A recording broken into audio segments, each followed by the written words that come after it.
अनोखी कथाएं चैनल में आप सभी भक्तजनों का स्वागत है। हरे रामा हरे कृष्णा कृष्णा कृष्णा हरे हरे। ओम नमो भगवते वासुदेवाय। आज हम आप सभी भक्तजनों को सुनाएंगे सप्तम स्कंद।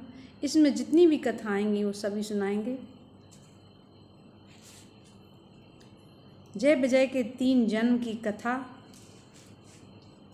श्री सुखदेव जी कहते हैं, इतना कहने पर राजा परीक्षित ने पूछा, हे मुनीश्वर, इंद्र ने दिति के पुत्रों को क्यों मार डाला था?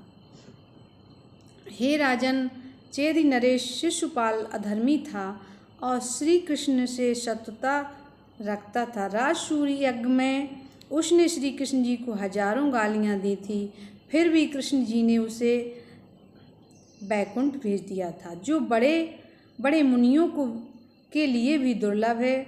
नारद जी युधिष्ठिर ने पूछा, मुझे इसका रहस्य बताइए कि राजा बैन ने एक बार केवल निंदा ही की थी, जिस पर उन्हें नरक से महा अंधकूप में गिरा दिया गया था, किंतु महापापी शिशुपाल मोक्ष को कैसे प्राप्त हो गया? नारद जी ने कहा, हे महाराज, भगवान किसी को अपना शत्रु अथवा मित्र समझकर कोई फल नहीं देते। भगवान के प्रति भक्ति होनी चाहिए, चाहे वह भक्ति किसी रूप में हो। भक्ति होने पर उत्तम गति अवश्य प्राप्त होती है। शिशुपाल ने शत्रु समझकर, गोपियों ने कामवश, आप लोगों ने मित्रतावश और मैं उन्हें परमात्मा जानकर उनसे भक्ति रखता हूँ। चाहे जिस रूप में भी हो, भक्ति होने पर उत्तम गति अवश्य प्राप्त होती है। दंतवक्र और शिशुपाल दोनों ही पूर्व काल में भगवान के पार्षद थे और उन्हें ब्रह्मश्राप से नीचे गिरा दिया गया था।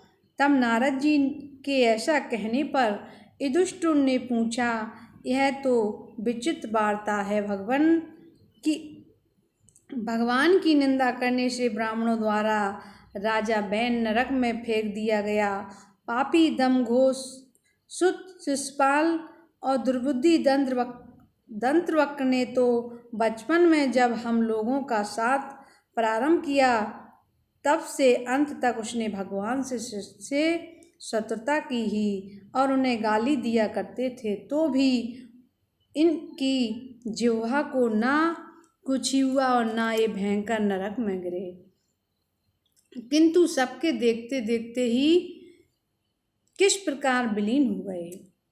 हे भगवान, यह बड़ी अद्भुत बात है। नारद जी ने कहा, हे राजन, गोपियों काम से, कंस भय से, शिशुपाल आदि द्वेष से, यादव संबंधी होने से, आप लोग स्नेह से और हम सब मुनियों ने प्रेम से उनको प्राप्त किया। इन 5 प्रकार के ईश्वर चित्त को मैं बैन किसी ने न था, क्योंकि वह निरंतर किसी भाव से भी ईश्वर का चिंतन नहीं करता था, इसलिए वह नहीं मुक्त हुआ। अतः चित्त को किसी प्रकार भगवान कृष्ण में लगा रहना चाहिए। हे पांडव, आपके मौसेरे भ्राता शिशुपाल और दंतवक्र भगवान विष्णु के मुख्य अनुचर थे, जो विप्र श्राप से ही उस स्थान से भ्रष्ट हो गए थे। युधिष्ठिर ने कहा, हे महान भावो, भगवान के अन्य भक्तों का संसार में गिर जाना तो विश्वास योग्य नहीं समझा जाता। प्रकृति, शरीर और इंद्रियों से विहीन उन बैकुंठ में रहने वाले के देह संबंध का वह संदर्भ आप सुनाइए। श्री नारद जी ने कहा, हे राजन, एक समय ब्रह्मा के पुत्र सनंदन आदि ऋषि तीनों लोकों में इच्छा अनुसार भ्रमण करते हुए बैकुंठ में जा पहुँचे। उनको साधारण बालक जानकर द्वारपालों ने उन्हें अंदर जाने से रोका। इस बात पर क्रोधित होकर उन लोगों ने द्वारपालों को शाप दे दिया, अरे दुष्टो, तुम दोनों श्री भगवान नारायण के रजोगुण और तमोगुण रहित श्री कमलों की सेवा के योग्य नहीं हो। इसलिए तुम दोनों बैकुंठ से भ्रष्ट होकर पापिष्ट दैत्योनि में जन्म लो। वे ही दोनों द्वारपाल असुर और दानवों से सम्मानित दिति के पुत्र हुए। उनमें हिरण्यकश्यप बड़ा तथा हिरण्याक्ष छोटा था। उनमें से हिरण्यकश्यपु का भगवान ने नृसिंह का रूप धारण कर वध किया तथा भूमि का उद्धार कर हिरण्यकश्यप का भगवान ने नृसिंह रूप धारण कर वध किया तथा भूमि का उद्धार करके समय वराह रूप को ग्रहण कर हिरण्याक्ष का नाश किया। हिरण्यकश्यप ने अपने पुत्र भगवत भक्त प्रहलाद का हनन करने की अभिलाषा से उसे तरह तरह से सताया, परंतु अनेक यत्नों से भी वह जीवों के आत्मस्वरूप अत्यंत शांत प्रिय समदर्शी और भगवान के तेज से रचित प्रहलाद को न मार सका। इसके बाद वे दोनों दूसरे जन्म में विश्रवा से केशनी के उदर से रावण तथा कुंभकर्ण हो उत्पन्न हुए। इन्होंने समस्त प्राणियों को पीड़ित किया। उस जन्म में भी भगवान ने राम अवतार ग्रहण कर उनका हनन किया। श्री रामचरित का चरित मार्कंडेय मुनि से तुम श्रवण करोगे और तीसरे जन्म में वे दोनों ही क्षत्रिय स्वरूप में तुम्हारी मौसी के पुत्र होकर उत्पन्न हुए और कृष्ण चंद्र के चक्र प्रहार के पाप शून्य होकर शाप से निर्मुक्त हुए।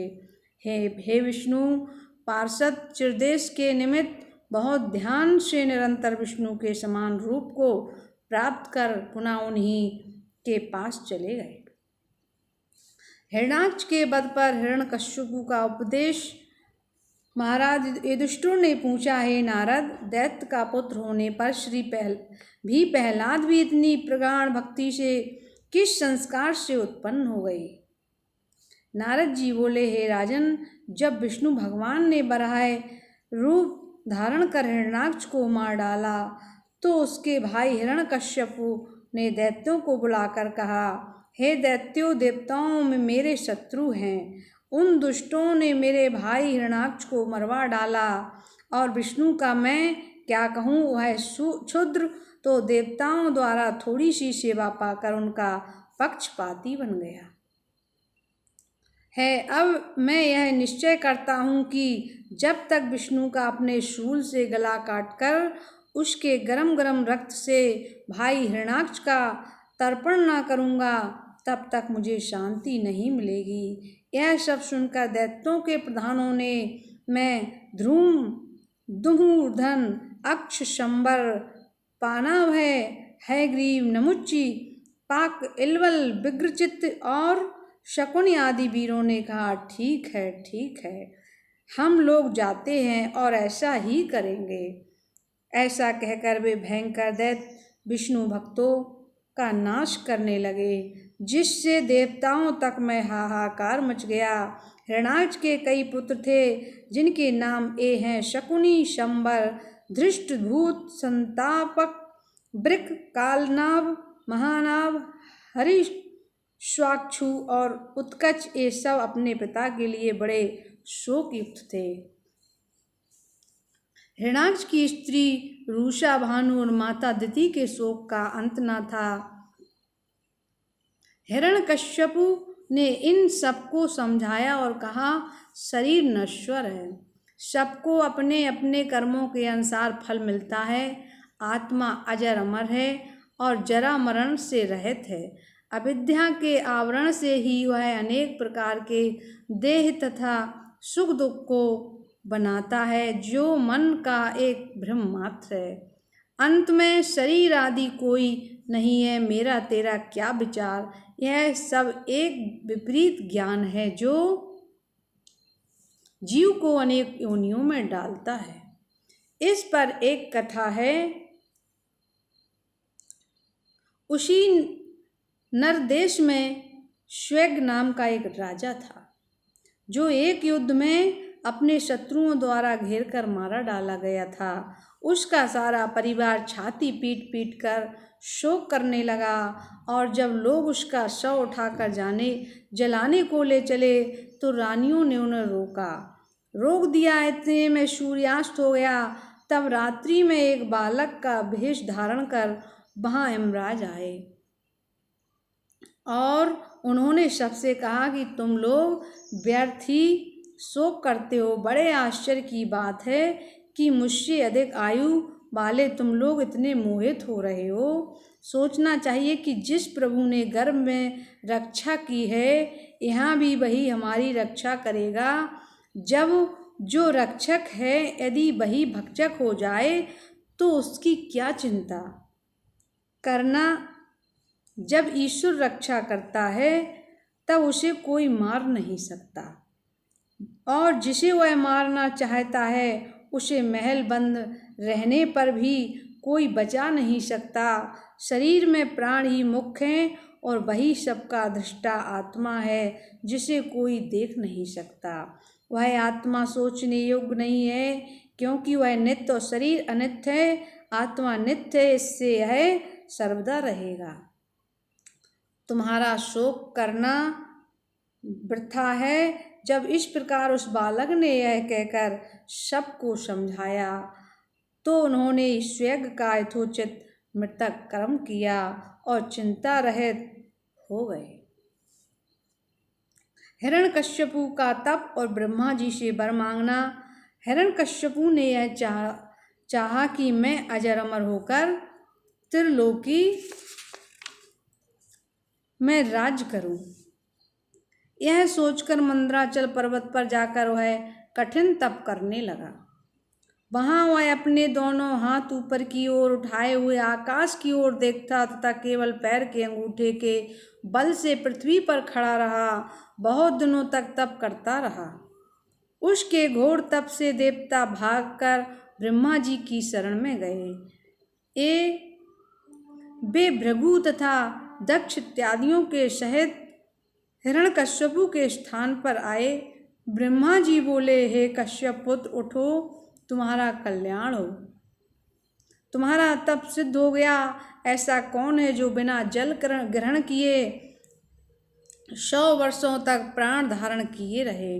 तुम्हारे इस तप से मैं प्रसन्न हुआ। हिरण्यकश्यप ने शीघ्र ही सिर झुकाकर ब्रह्मा जी को प्रणाम किया और कहा, हे जगत को प्रकाशित करने वाले ईश्वर, आप इस संसार को उत्पन्न करते, पालते और संहार करते हैं। चेतन और अचेतन शक्ति आपको नमस्कार है। वर देने वाले में श्रेष्ठ, यदि आप मुझको वर देना चाहते हैं तो हे प्रभु, आप मुझे पहले यह वर दीजिए कि आपके बनाए प्राणियों से मेरी मृत्यु न हो। मेरी मृत्यु ना भीतर हो, ना बाहर हो, ना पृथ्वी पर हो, ना आकाश में हो। मुझे ना कोई मनुष्य मार सके, ना कोई पशु। मेरी मृत्यु प्राणधारियों के द्वारा हो, ना प्राण रहितों के द्वारा। मुझे ना कोई देवता मार सके, ना दैत्य, ना तथा बड़े बड़े से बड़े सर्पों के द्वारा भी मेरी मृत्यु ना हो सके। युद्ध में कोई मेरा सामना ना कर सके और मैं अकेला ही समस्त देहधारियों का स्वामी हूँ। जितने भी प्रकार के ऐश्वर्य हैं वे सब मुझे मिलें और वे कभी नष्ट न हो। ब्रह्मा जी ने कहा, एवं वस्तु ऐसा ही होगा। प्रहलाद का चरित्र। ब्रह्मा जी ने हिरण्यकश्यपु को वरदान दे दिया। तब उससे और अपने तप के प्रभाव से वह अत्यंत प्रभावशाली हो गया।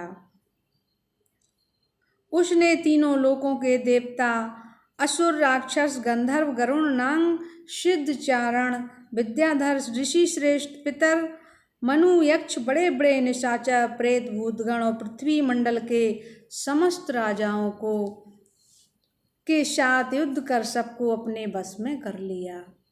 केवल ब्रह्मा, विष्णु और शिव को छोड़ सभी लोकपाल उसके वशवर्ती हुए। वह बलपूर्वक इंद्र के आसन पर स्थित हुआ। विश्वावसु, तुम्ब्रु आदि गंधर्व, सिद्ध और ऋषिगण तथा स्वयं में नारद भी उसकी स्तुति किया करता था। स्वर्ग उसके मनोरथों की पूर्ति करने लगा। उसके लिए आकाश भी सब वस्तुएं प्रस्तुत करता तथा दूध और मधु के समुद्र भरे रहते थे। असुरों ने उससे उन्मत्त बना दिया। देवताओं ने विष्णु जी की शरण ली, बड़ी स्तुति की। तब यह आकाशवाणी हुई कि देवताओं, घबराओ नहीं, मैं उस नीच दैत्य को शीघ्र ही शांत करूँगा। उसका पुत्र प्रहलाद मेरा बड़ा भक्त है, वही उसके नाश का कारण होगा। वह अपने पुत्र से बैर करेगा और मैं उसे मारूंगा। जब ऐसी आकाशवाणी हुई तब उससे प्रसन्न होकर देवता अपने स्थान में लौट आए और धीरे धीरे उस वाणी के सत्य होने का समय आया। हिरण्यकश्यप के 4 पुत्र उत्पन्न हुए। ये सभी अपने अपने गुणों में अद्वितीय थे, किंतु प्रहलाद उन सब गुणियों में श्रेष्ठ था। वह विष्णु भगवान का उपासक, ब्राह्मण भक्त, सदाचारी, सत्य प्रत्यज्ञ और जितेंद्रिय था। परंतु उसका पिता हिरण्यकश्यप तो निरा दैत्य था। उसे विष्णु की भक्ति कब अच्छी लगती थी, वह अपने ऐसे भगवत भक्त पुत्र को शत्रु मानने लगा। हिरण्यकश्यपु द्वारा प्रहलाद को दंडित करना।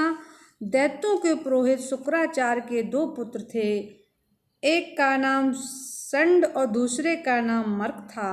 प्रहलाद की शिक्षा दीक्षा का भार इन्हीं पर सौंपा गया था। जहाँ दैत्यों के अन्य सभी बालक विद्या पढ़ने जाते थे, वहाँ प्रहलाद भगवान विष्णु की भक्ति में तल्लीन रहा करते थे और उन्हें किंचित भी राक्षसी विद्या से प्रेम न था। हिरण्यकश्यपु को जब यह पता चला तो वह उसका विरोध करने लगा। एक दिन हिरण्यकश्यपु ने अपने पुत्र प्रहलाद से पूछा, प्रहलाद को गोद में बैठाकर बहुत कुछ समझाया और पूछा कि तुम्हें क्या अच्छा लगता है। इस पर प्रहलाद ने कहा कि मुझे एकांतवास में तप करने की अधिक इच्छा और कुछ नहीं लगता। संसार मिथ्या है, केवल भगवान विष्णु ही मुझे प्रिय हैं और कोई नहीं। हिरण्यकश्यपु बोला, प्रहलाद तू अभी बालक है, तेरी बुद्धि अभी थोड़ी है, तू वास्तविक बात को अभी नहीं समझ सकता। दैत्यराज ने प्रहलाद को समझाने का प्रयास किया, परंतु ज्ञान भक्ति के भंडार से प्रहलाद को कोई समझा न सका। वे सबसे परम वक्ता तथा भक्ति ज्ञान के प्रकांड पंडित निकले। प्रहलाद ने कहा, हे पिताजी, अब तक मैंने जो कुछ पढ़ा है उसे तो मैं क्या कहूँ, किंतु भगवान विष्णु की भक्ति करने से जो 9 मार्ग हैं उसे सुनिए। श्रवण, कीर्तन, स्मरण, सेवा, पूजा, वंदन, दास, सख्य और आत्मनिवेदन। मैं इन्हीं बातों को अच्छी तरह जानता हूँ। पुत्र के मुख से ऐसी बातें सुनकर हिरण्यकश्यपु के क्रोध का अंत न रहा। महर्षि शुक ने शिष्यों को उसने बहुत डांटा कि अरे नीच ब्राह्मणों, तुमने इसको क्या पढ़ाया है? यह क्या तुम्हें मेरा भय नहीं जान पड़ा? जब हिरण्यकश्यपु ने ऐसा कहा तब शुक्र जी का पुत्र बोला, हे इंद्र शस्त्रों, आपका पुत्र प्रहलाद जो कुछ कह रहा हुआ है हम सबने नहीं सिखाया है। यह धर्मराज, यही इसकी स्वाभाविक बुद्धि है। तब हिरण्यकश्यपु ने प्रहलाद से कहा, प्रहलाद सच सच बोल, यह दुष्ट बुद्धि तुमने कहाँ से सीखी है? इस पर प्रहलाद ने कहा, पिताजी आप इन बातों में क्यों पड़ते हैं? क्रोधित होकर हिरण्यकश्यपु ने कहा कि इसे मेरी आंखों से दूर ले जाकर मार डालो, क्योंकि यह मारने योग्य है। अतः मेरे भाई का घातक विष्णु यही है, ऐसा विचार कर इसे शीघ्र मारो। हिरण्यकश्यपु का ऐसा कथन सुनकर भयंकर राक्षस प्रहलाद के शरीर पर प्रहार करने लगे। राक्षसों के प्रहार व्यर्थ हुए। उसने उनके वध के कई उपाय निकाले। हाथी के पैर तले कुचलवाया, विषधर सर्पों से कटवाया, मारण का पुष्करण करवाया, पर्वत की चोटी से नीचे पटकवाया, नाना प्रकार के वध करने वाली माया का प्रयोग किया, अत्यंत गहरे पानी में डुबोकर ऊपर पत्थरों की शिलाएं फेंकी तो भी वह भगवान का भक्त प्रहलाद ना मरा।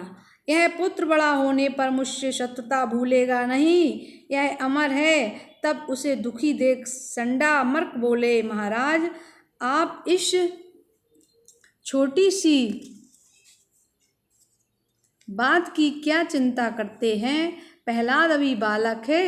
शुक्राचार्य गुरु अपनी तपस्या पूरी करके लौट ना आए तब तक इसे वरुण पास से बांध दे, इससे यह कहीं भाग भी नहीं सकेगा। संडामर्क प्रहलाद को अपने साथ लेकर घर आए और अर्थ धर्म काम का पाठ फिर पढ़ाने लगे। पर कहाँ की बात, एक दिन गुरुजी कुछ काम काज में लगे हुए थे कि पाठशाला के विश्राम काल में प्रहलाद ने सब बालकों को अपने पास बुलाकर कहा, हे भाई तुम सब बैठ जाओ और मैं जो कुछ कहता हूँ उसे ध्यान से सुनो। उन्होंने अपनी वही सब ज्ञान ध्यान की बात कहना आरंभ कर दिया। प्रहलाद द्वारा दैत्य पुत्रों को ब्रह्म ज्ञान का उपदेश।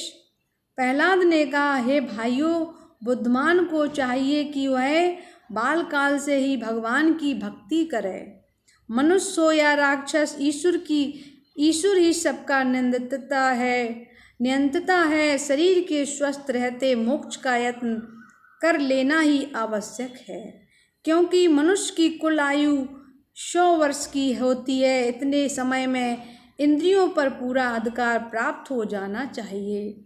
आहार विहार में विषयों के चिंतन में आयु घटती और जीवन नष्ट होता है। अज्ञान की दशा में रहकर जीवन व्यतीत करना पाप है। 25 वर्ष का बालकाल और इतनी ही बुढ़ापा 50 वर्ष लेता है। अतः दैत्यों, तुम सब इसी लड़कपन में ही इस विषयों के त्याग का अभ्यास बढ़ाकर दैत्य कर्मों से मुख मोड़ भगवान की शरण में जाओ, क्योंकि वे अंतर्यामी और सर्वव्यापक हैं। हम जो भी सत्कर्म करें उन्हें भगवान पर अर्पण कर दें, तो इससे बढ़कर और कोई कर्म नहीं है। जब प्रहलाद जी ने नारद जी का नाम लिया तब दैत्यों के बालक ने कहा, हे प्रहलाद, अब तक तो हम शुक्राचार्य जी के गुरु समझते थे, ये नारद जी व्यर्थी में कहाँ से आ गए? हम लोग तो सर्वथा से तुम्हारे साथ हैं, तुमसे नारद जी से कब भेंट हो गई? माता के गर्भ में प्राप्त हुए नारद जी के उपदेश। प्रहलाद जी बोले, हे मित्रों, जब मेरा जन्म नहीं हुआ था तब मेरे पिता मंदराचल पर्वत पर तपस्या करने गए थे और वहां रहकर उन्होंने बहुत दिन तक घोर तपस्या की। दैत्यराज के अभाव में देवराज इंद्र ने हमारे राज्य पर आक्रमण कर दिया तो समस्त दैत्य वंश का सर्वनाश हो गया था। इंद्र ने मेरे पिता के भवन को लूट खसोट कर मेरी माता को पकड़कर बांध लिया और साथ लेकर अमरावती को प्रस्थान किया। इंद्रपुरी को जाते हुए मार्ग में नारद जी से इंद्र की भेंट हो गई। नारद जी ने इंद्र की यात्रा का कुशल क्षेम पूछकर सब वृतांत सुना और मेरी माता को एक बंदनी के रूप में देख इंद्र से कहा, हे देवराज, और सब तो आपने जो कुछ किया ठीक है, किंतु इस स्त्री को बांधकर कहाँ ले जाते हो? एक तो यह स्त्री है, दूसरे पतिव्रता, तीसरी यह गर्भिणी भी है, इसे छोड़ दो। तब इंद्र ने कहा, इससे उत्पन्न संतान जब मुझसे शत्रुता करेगी तब क्या होगा? तब नारद जी ने इंद्र को आश्वासन दिया, आप इसकी चिंता न करें, इसके गर्भ से एक परम सुंदर साधु और ईश्वर प्राण पुत्र उत्पन्न होगा। और यदि आपको इस पर विश्वास न हो तो आप छोड़िए, मैं अभी से इसको अपने आश्रम में ले जाकर रखूँगा और सब प्रकार से आपकी हित कामना का विचार करूँगा। हे बालकों, नारद जी के ऐसे आश्वासन पर इंद्र ने मेरी माता को बंधन मुक्त कर उनके हवाले किया। इंद्र से दूर मेरी माता वहीं बैठ गईं जहाँ इंद्रादिक देवताओं का समूह उन्हें घेरे खड़ा था। तब उन सबके बीच में बैठी हुई मेरी माता जी की नारद जी ने कई प्रदक्षिणा की और पुनः उन्हें अपने साथ ले जाने। मेरी माता जी की नारद जी ने कई प्रदक्षिणा की और पुनः उन्हें अपने साथ ले अपने आश्रम को चले गए। आश्रम में पहुंचकर नारद जी ने मेरी माता को सुखपूर्वक रहने के लिए सब प्रकार का प्रबंध कर दिया और वह वहाँ रहने लगी। मेरी माता भी यही चाहती थी कि किसी प्रकार मेरा गर्भस्थ बालक पूर्ण समय पाकर कुशल से उत्पन्न हो जाए, फिर आगे जैसा होगा किया जाएगा। इस विचार को लेकर वे बड़ी भक्ति से महर्षि की बड़ी सेवा किया करती थी। तब उनकी सात्विक प्रकृति को देख नारद जी ने प्रसन्न होकर मेरी माता को धर्म के सब निर्दोष तत्वों को बतलाकर भव्य ज्ञान का उपदेश दिया। ऋषि ने तो उस ज्ञान को विशेषकर मेरे ही लिए कहा था, जिससे मुझे पूरा स्मरण है। यदि मेरे इस कथन पर विश्वास होगा तो तुम लोग भी उस ज्ञान को प्राप्त कर लोगे। जिसका कर्म जितना पवित्र होता है वह उनके अनुसार ज्ञान लाभ करता है।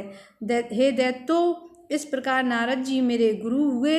हे सखाओ, देवता, दैत्य, मनुष्य, पक्षी और गंधर्व कोई क्यों न हो, यदि वह भगवान विष्णु के चरणों को भजता है तो वह हमारे ही समान कल्याण का भागी होता है।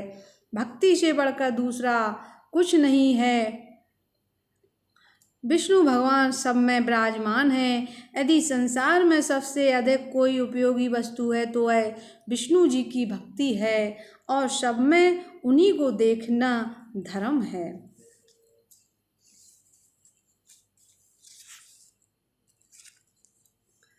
हिरण्यकश्यपु वध प्रहलाद के ज्ञान को सुनकर सभी बालक विष्णु जी के भक्त हो गए और प्रहलाद जी को कहते हैं, जो कहते हैं वही वे सब कहते हैं। जब यह बात शुक्राचार्य के पुत्र को ज्ञात हुई तो उसने जाकर हिरण्यकश्यपु से सारा वृत्तांत कह सुनाया। तब हिरण्यकश्यपु प्रहलाद की ओर क्रोधित होकर बोला, हे दुष्ट प्रहलाद, क्या तुझे अभिमान हो गया है कि तू मेरी आज्ञा को नहीं मानता है। हे दुष्टुर, जब दैत्यराज इस प्रकार तड़प कर बालक प्रहलाद से कहने लगा तब प्रहलाद ने, आप मेरे साथ ऐसा असुरता क्यों प्रकट करते हैं। आप अपने मन को ग्रस्त कर समदर्शी हो जाएं तो ना आपका कोई शत्रु है ना मित्र, यह सब व्यर्थ ही माया है, प्रसार है। राजन, यह सुनकर हिरण्यकश्यपु क्रोध में आ गया और उसने बड़े जोर से प्रहलाद को डांटकर कहा, चुप रहे दुष्ट, मैं तेरी बकवास नहीं सुनना चाहता। रे अभागे, मुझसे बढ़कर दूसरा कौन है जिसे तू जगदीश्वर जानता है, बतला वह कहाँ रहता है। यदि तू कहता है कि वह सर्वत्र है, सर्वव्यापी है, तो बतला इस खम्भे में क्यों नहीं दिखाई पड़ता। यदि इसमें है वह तेरा ईश्वर नहीं निकलता है तो मैं अभी तेरे सिर को काट डालूंगा। देखूं तेरा ईश्वर विष्णु तुझे कैसे बचाता है। ऐसा कहकर हिरण्यकश्यपु ने उस खम्भे पर जोर से एक हाथ मारा। फिर तो उसमें से एक बड़ा गंभीर और भयानक शब्द उत्पन्न हुआ। दैत्य मूर्छित होकर गिर पड़े। लोग त्राह त्राह करने लगे। हिरण्यकश्यपु इधर उधर देखने लगा। वह फिर प्रहलाद को डांटने लगा। हिरण्यकश्यपु तलवार उठा लेने मारने दौड़ा। इतने में ही खम्भे को फाड़कर नरसिंह भगवान प्रकट हो गए। बोली नरसिंह भगवान की जय। उन्होंने कड़क कर कहा, हे राक्षस। हिरण्यकश्यपु ने उलट कर देखा तो भगवान नरसिंहदेव की विचित्र मूर्ति आकार उसके सामने खड़ी हो गई। हिरण्यकश्यपु ने सोचा, यह विष्णु ही मुझे मारने के लिए ऐसा रूप बनाकर आया है, अब तो मैं इसे अवश्य मारूंगा। नरसिंह ने उसे झपट कर पकड़ा तो लाख झटपटाने और छुड़ाने के लिए व्याकुल होकर भी वह उनके हाथ से न छूट सका।